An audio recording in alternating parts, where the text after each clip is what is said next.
नमस्कार।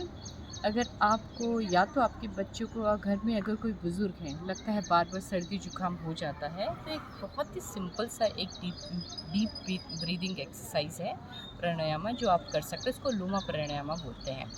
ये 3 स्टेप्स में होता है। पहले हम साँस लेते हैं, inhale, then hold and then exhale. Inhale हम स्टार्टिंग में क्या कर सकते हैं, 6 सेकंड्स के लिए करेंगे, 8 सेकंड्स के लिए होल्ड करेंगे और फिर से 6 सेकंड्स के लिए एक्सहेल करेंगे। तो आप इसको स्टार्ट कर सकते हैं। जैसे मैं अभी इनहेल ले रही हूँ, हम सीधा बैठेंगे।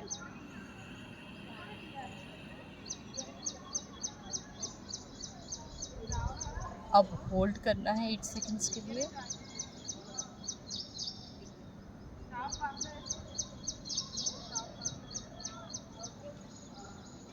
अब एक्सहेल करेंगे हम 6 सेकंड्स के लिए।